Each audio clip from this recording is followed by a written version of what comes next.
नमस्कार दोस्तों, DD red के एक और रिएक्शन वीडियो में आप सभी का स्वागत है। मैं हूं आलोक। तो आज जो वीडियो मैं आप लोगों के लिए लेकर आया हूं और जिस वीडियो पर मैं रिएक्शन देने जा रहा हूं वो वीडियो है कैटलिस्ट रिकॉर्ड्स का और इसका टाइटल है Pakistani rupee to all time low, Indian rupee versus Pakistani rupee. तो जैसा कि आप सबको पता है, मैं खबर दे दूं कि शायद 280 के पार चला गया है पाकिस्तान का रुपया डॉलर के मुकाबले और बहुत ही खराब हालात हैं, बहुत ज़्यादा खराब हालात हैं। श्रीलंका के जब करेंसी 300 1 डॉलर 300 श्रीलंका की करेंसी हो गई थी तो वो डिफॉल्ट घोषित हो गया था। ये 280 पहुंच गए हैं। इनका जो फॉरेक्स रिजर्व है वो 3.7 बिलियन डॉलर पे पहुंच गया है, ऑल टाइम लो है और बड़ी मुश्किल हालत है। तो चलिए भाई देखते हैं कि पाकिस्तान की जनता जो है वो इस पर क्या कहती है। आज का मेरा क्वेश्चन क्या है कि अगर हम बात की जाए डॉलर रेट की, तो पाकिस्तान का डॉलर रेट 250 क्रॉस कर चुका है और इंडिया के डॉलर रेट की बात करें तो 81 है। तो इतना डॉलर रेट कम क्यों हो रहा है? देखें, पाकिस्तान में बहुत सारे मसाइल हैं, मईशत है, पॉलिटिकल अनस्टेबिलिटी है, एक हुकूमत आ रही है, एक जा रही है, लोगों का यकीन ही नहीं आ रहा। और फिर आप देखें कि पाकिस्तान में फिर लोग जो है वो ज़ख़ीर अंदोज़ी भी कर रहे हैं डॉलर की। तो पाकिस्तान हमारा मुल्क है, हम बड़े मुहब्बे वतन है, पाकिस्तान से प्यार करते हैं, पाकिस्तान है तो हम हैं। लेकिन कहीं ना कहीं इंडिया जो है टेक्नोलॉजी में हमसे बहुत आगे है, बहुत सारी चीज़ों में वो आगे ही, हमें मानना पड़ेगा। अलबत्ता पाकिस्तान में इस डॉलर के बढ़ने से बड़े नुकसानात हैं और मैं देखने वालों को ये बता देता हूँ कि बहुत बड़ी महंगाई आने वाली है। आने वाले दिनों में डॉलर का बढ़ना ये आम लोगों को समझ नहीं आती, लेकिन यकीनन डॉलर का बढ़ने से बहुत सारी महंगाइयाँ एसोसिएटेड होती हैं और फिर एक तूफ़ान महंगाई का आने वाला है। अगर हम बात की जाए इंडिया की, तो इंडिया अदर कंट्री के साथ अपने रुपीस में रुपीस में ट्रेड करने जा रहा है, अपने रुपीस को भी बेस्ट करने जा रहा है। इसका आपका क्या कहना है? देखिए, हमारा ना पहली बात है कि कभी भी मुवाजना नहीं होना चाहिए, लेकिन अगर आप मुवाजना कर रहे हैं इंडिया का हमसे कोई मुकाबला नहीं है। इंडिया यकीनन टेक्नोलॉजी में आगे है, स्पोर्ट्स में आगे है, इंडस्ट्रीज़ में आगे है। हम इंडिया के साथ मुवाजना हम कर ही नहीं सकते, क्योंकि एक अच्छी बात है, अच्छी बात कोई भी करे, कहीं भी करे, वो अच्छी है। वो इंडिया करे या ऑस्ट्रेलिया करे या यूरोप कंट्रीज़ में हो, इंडिया की जो इंडस्ट्रीज़ हैं, जो वहाँ पर तिजारत हो रही है, वो बड़ी ज़बरदस्त है। इंशाल्लाह उम्मीद है कि पाकिस्तान भी आने वाले दिनों में, आने वाले महीनों में बेहतर होगा। लेकिन राइट नाउ इंडिया डॉलर को जिस तरह ट्रेड कर रहा है वो ज़बरदस्त है। अगर बात की जाए, आपने कहा इंडिया ज़बरदस्त है, तो ऐसी क्या रीज़न है कि वो हुक्मरान लॉयल है खुद के साथ और पाकिस्तान का जैसे आपको पता है महंगाई कितनी बढ़ती जा रही है? देखें, वहाँ पर ना टेक्नोलॉजी पर बड़ा उन्होंने इन्वेस्ट किया है, उन्होंने स्टूडेंट्स पर बड़ा इन्वेस्ट किया है। आपको पता है कि 3rd largest IT industry India की है। गूगल में जो लोग काम कर रहे हैं वो 3रे नंबर पर इंडियंस हैं जो काम कर रहे हैं। तो वो कहीं ना कहीं बेहतर प्लेटफॉर्म मुहैया करते हैं स्टूडेंट्स को। वहाँ पर भी मुआशी अदम इस्तेहकाम होगा, वहाँ पर बहुत ज़्यादा गुर्बत है और एक बहुत बड़ी तादाद है जो गुर्बत की लकीर से नीचे है। लेकिन अच्छा, क्यों पाकिस्तानियों को यह लगता है कि भारत में बहुत ज्यादा गरीबी है? देखिए, गरीबी तो सुपर पावर अमेरिका में भी है, गरीबी चाइना में भी है, गरीबी हमारे यहां भी है। हम लोग काम कर रहे हैं गरीबी को हटाने के लिए। अभी यूएन की रिपोर्ट आई थी, उसके मुताबिक हमने पिछले 15 साल में 415 मिलियन लोगों को गरीबी से हटा दिया है। यह आपको नजर नहीं आता। और गरीबी क्या होती है मैं ये बात नहीं कहूंगा, मैं आपके एक पाकिस्तानी, बहुत सुलझे हुए पाकिस्तानी की जबानी सुनवाता हूं कि कितने लोग गरीब हैं आपके यहां। गुर्बत आपके यहां, पता है, आपकी जनसंख्या में से 75% लोग आपके यहां गरीब हैं। आपको मेरी बातों पर यकीन नहीं आएगा, लेकिन पाकिस्तान के एक बड़े इकोनॉमिस्ट की बातों को मैं सुनवाऊंगा सबूत के तौर पर कि सुनिए कि जो पाकिस्तानी ये कहता है कि भारत में गरीबी ज्यादा है, पहले वो अपने गिरेबा में झांके। 25 करोड़ में से 75% लोग गरीब हैं। सुनिए, पॉवर्टी लाइन से नीचे जो हैं वो अबाउट 35% है ऑफिशियली, ठीक है। उसके ऊपर भी आगे 35% जो है वो गरीब हैं। वहाँ क्राइसिस आया है फ्लड्स की वजह से। पहले वो बनाते थे और खा लेते थे, अब वो भी डूबे हुए हैं। तो वो टोटल को 12 मिलियन लोग हैं जिनके लिए आपको अनाज चाहिए, खाना चाहिए।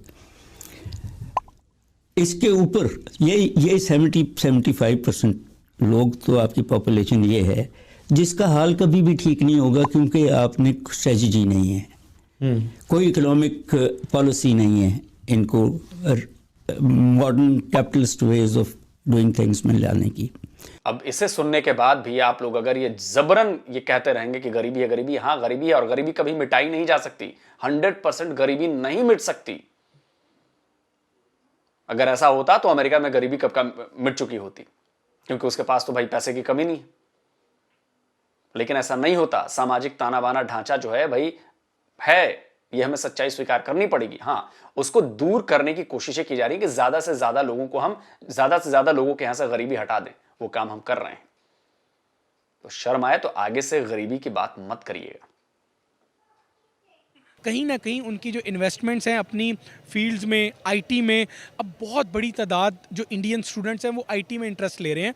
तो इस वजह से इंडियन आईटी में हमसे आगे तो हैं, इसमें कोई दूसरी राय नहीं। सर आपने स्टूडेंट्स की बात की है, तो आपको पाकिस्तानी स्टूडेंट्स में ऐसी कौन सी कमी फील हो रही है, मतलब कि जो आगे नहीं उन्हें लेके जा रहे?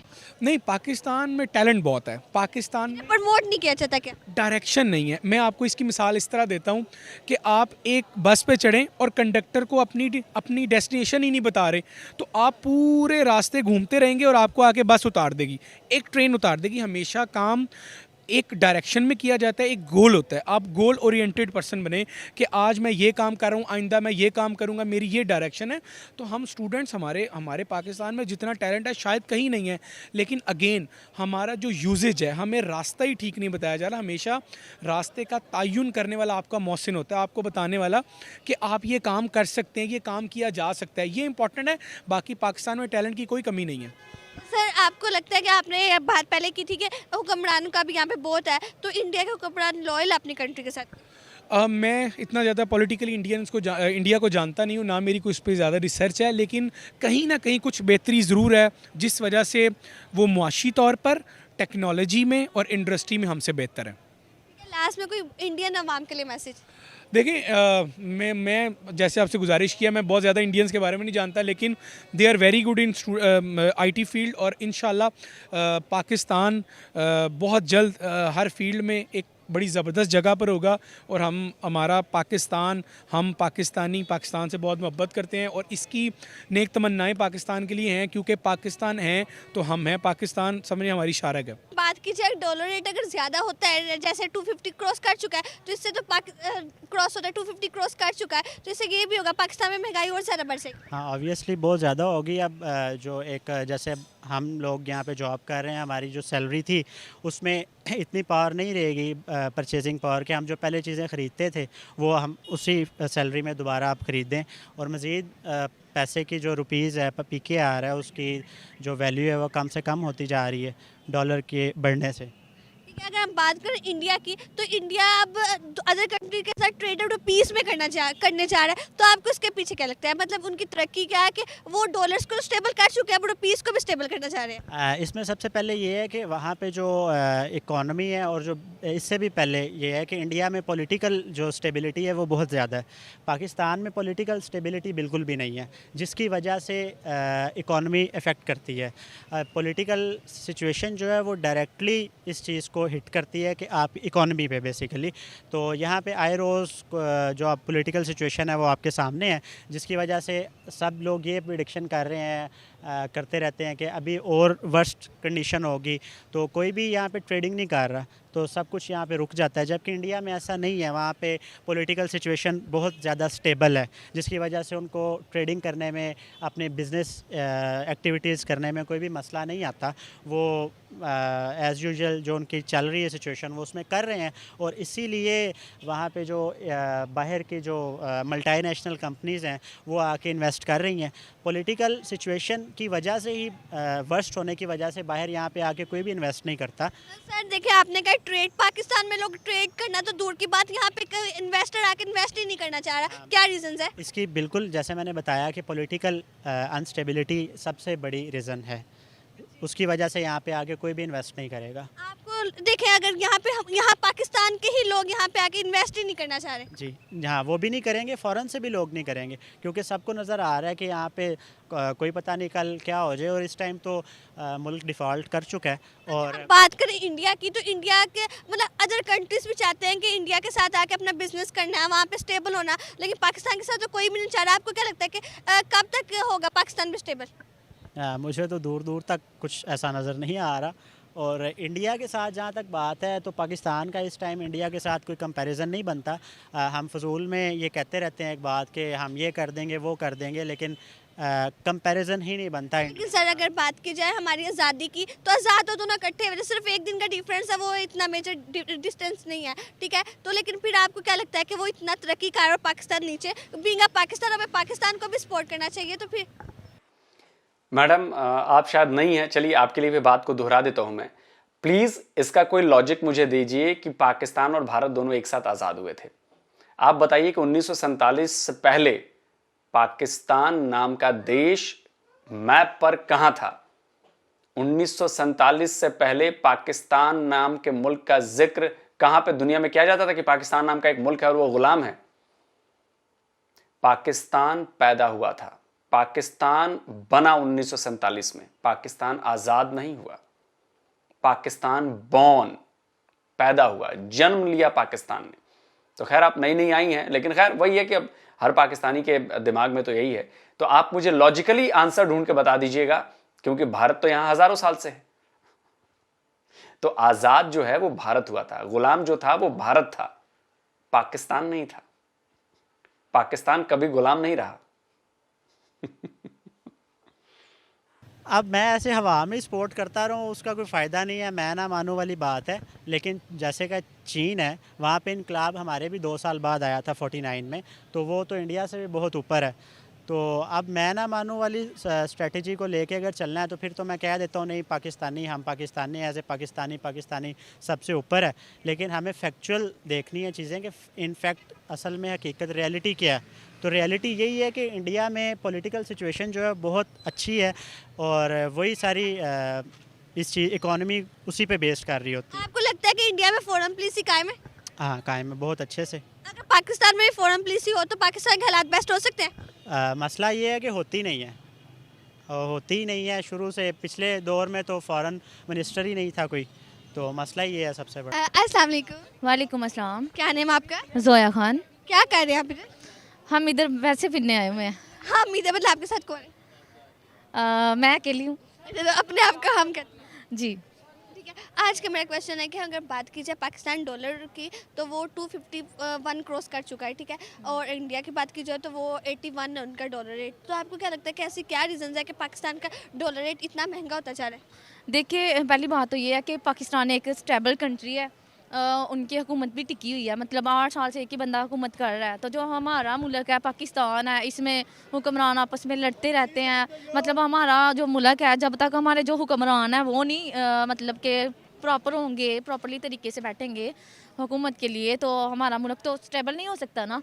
तो जब तक हमारी हुकूमत नहीं सही होगी तो हमारा जो पाकिस्तान है वो तरक्की करने में तो नाकाम ही रहेगा ना। आपको लगता है कि इंडिया एक स्टेबल कंट्री? हाँ, मुझे लगता है इंडिया एक स्टेबल कंट्री है, क्योंकि उनके हुक्मरान जो है वो एक ही बंदा है। 8 साल से वो एक ही बंदा हुकूमत कर रहा है। और हमारे पाकिस्तान में देखिए दूसरे तीसरे दिन तो लड़ाई झगड़े शुरू हो जाते हैं। इंडिया, अगर हम बात करें इंडिया की, तो इंडिया ट्रेड करने चाह रहा है अदर कंट्रीज़ के साथ, वो भी रुपीस में। वो अपने रुपीस को भी बेहतर बनाना चाह रहे हैं। तो आपका इसके बारे में क्या कहना है? हाँ, तो यही वजह है, बता तो रहे हैं आपको कि वो एक स्टेबल कंट्री है, तो उनका डॉलर रेट भी काफ़ी ज़्यादा है। तो इस वजह, यही वजह बस है। तो आपके पाकिस्तान में आपने कहा कि स्टेबल इसलिए नहीं है कि वहाँ पे एजुकेशन, मतलब यहाँ पे हुक्मरान आपस में लड़ रही है? हाँ बिल्कुल, जो हुक्मरान है वो आपस में लड़ते रहते हैं। किसी दिन देख रहे हो तो नवाज शरीफ का चक्कर जा रहता है, किसी दिन इमरान खान आ जाता है, कुछ पता नहीं चलता इस हुकूमत। आपको लगता है कि अगर हुक्मरान अच्छी आएगी तो पाकिस्तान के हालात सही हो सकते हैं? जी मुझे लगता है, लगता नहीं ऐसा है कि अगर हुकूमत अच्छी आएगी तो पाकिस्तान के इंशाल्लाह हालात बेहतर हो जाएंगे। अच्छी हुई, ये भी अच्छी है, लेकिन एक बंदा टिक के बैठे तो फिर है ना। अस्सलाम वालेकुम। वालेकुम सलाम। क्या नाम आपका? मोहम्मद अकबर। क्या कर रहे हैं आप इधर? यहाँ घूमने के लिए लाहौर। ठीक है, आज का मेरा क्वेश्चन ये है कि अगर डॉलर की बात की जाए तो पाकिस्तान का डॉलर रेट 251 क्रॉस कर चुका है और इंडिया का 81 है। तो आपको क्या लग रहा है, ऐसी क्या रीज़न है कि पाकिस्तान का डॉलर रेट नीचे गिरता जा रहा है? यहाँ हुक्मरान सही नहीं मिला हुआ है, हुक्मरानों की वजह से जो है पाकिस्तान गिरा हुआ है मुईशत के लिहाज से। हमें हुक्मरानों को तब्दील करना होगा, अच्छा हुक्मरान लाना होगा। आपको क्या लग रहा है कि इंडिया का डॉलर रेट स्टेबल, अगर दूसरी तरफ बात की जाए तो इंडिया अदर कंट्रीज के साथ ट्रेड अब रुपीस में करने जा रही है, वो डॉलर रेट के साथ साथ अपने रुपीस को भी बेस्ट कर रही है। तो आपको क्या लगता है ऐसी क्या रीजंस है कि वो इंडिया इतनी तरक्की करता जा रहा है, पाकिस्तान का डॉलर रेट ही नीचे गिरता जा रहा है? वो हुक्मरानों से जो है इसी वजह से वो उसका पैसा जो है बढ़ गया। हमारा जो है हुक्मरान अच्छे नहीं मिले, इसी वजह से हमारा मशहद गर्क हो गया। तो आपको लगता है कि पाकिस्तान स्टेबल हो सकेगा? इंशाल्लाह अगर हुक्मरान सही मिल जाए। तो इंडिया का आपको लगता है कि हुक्मरान सही है, उनके मोदी जी हैं वो सही है? जी हाँ, बिल्कुल वही है, जो है हुक्मरान जो है वो ईमानदार है, हुकूमत सही चला रहे। सो व्यूअर्स, ये थी हमारी आज की वीडियो। अगर आप लोग को आज की वीडियो अच्छी लगी हो तो वीडियो को लाइक शेयर कमेंट करें। मिलते हैं नेक्स्ट वीडियो के साथ, तब तक अपनी मेजबान को दे इजाजत। अल्लाह के बाद। चलिए दोस्तों, वीडियो ख़त्म हो गया और बातें आपने सुन ली। देखिए, पाकिस्तान को एक अच्छा हुक्मरान चाहिए, ये सवाल है। लेकिन अच्छा हुक्मरान आएगा कहां से? आएगा आपके बीच से ही आएगा। और ऐसा क्या हुआ कि 75 साल बीत गए भाई और एक भी अच्छा हुक्मरान नहीं आया। एक भी ऐसा हुक्मरान नहीं आया जिसने पाकिस्तान के बारे में सोचा, जो पाकिस्तान को आगे लेकर गया। क्यों ऐसा हुआ? ऐसा इसलिए हुआ क्योंकि उसके जिम्मेदार हैं आप लोग। आप लोगों ने पाकिस्तान की सेना को इतनी ताकत दे दी कि उन्होंने पाकिस्तान की सियासत को अपनी बूट के नीचे रखकर चलाना शुरू कर दिया। सुनने में बातें आपको मेरी बुरी लग रही होंगी, जहर बुझी लग रही होंगी, लेकिन यकीन मानिए आपको जगाने के लिए। आप लोगों ने उन्हें इतना बड़ा दर्जा दे दिया कि भाई वही है और वही सब ठीक कर सकते हैं। और मैं बता रहा हूं, जो मुझे अंदाजा लग रहा है एज ए एनालिस्ट, मैं आपको यकीन दिला रहा हूं कि आपका देश एक बार फिर से एक और मार्शल लॉ की तरफ बढ़ रहा है। हालात इतने खराब हो जाएंगे, सिविल वॉर वाली स्थिति हो जाएगी, मारामारी मचने लगेगी, लोग लड़ेंगे झगड़ेंगे, दुकानें लूटी जाएंगी, गोली, मतलब ये सब गुंडागर्दी चालू हो जाएगी। और इसके बाद एंट्री होगी आपकी आर्मी की, और आर्मी कहेगी कि बहुत हुआ, अब इन लोगों से संभलने के लायक नहीं है, ये आपस में लड़ते रहते हैं। मेरी बात याद रखिएगा, आपस में लड़ते रहते हैं और अब जरूरत है हमारी, हम इस देश को बचाएंगे फिर से। और फिर से सेना आ जाएगी, सेना अपना सब चालू करेगी, थोड़ा बहुत इधर उधर टाइट करेगी, थोड़ा बहुत सेटिंग से काम करेगी। उसके बाद धीरे धीरे चीजें, क्योंकि सेना के खिलाफ तो कोई बोलेगा नहीं, बोलेगा तो डंडे खाएगा, गोलियां खाएगा।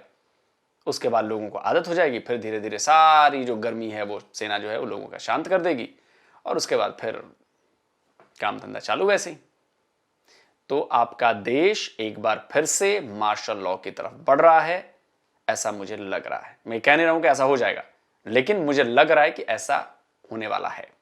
क्योंकि जो पीछे हुआ, जो अभी हालात आपके यहां बन रहे हैं, और इन हालातों के बाद जो हालात बनेंगे वो मैं देख पा रहा हूं। उसका मैं क्या कहूं कि उसका गेस कर पा रहा हूं कि भाई ये जो है वो रास्ता, अभी तक जिस रास्ते से आप लोग आए हैं वो रास्ता इधर को जा रहा है और वो वहां पहुंचने वाला है, और वो है मार्शल लॉ। तो तैयार रहिए एक और मार्शल लॉ के लिए पाकिस्तान में, तैयार रहिए। तो जल्द मिलता हूं एक और नए वीडियो के साथ। नमस्कार, जय हिंद।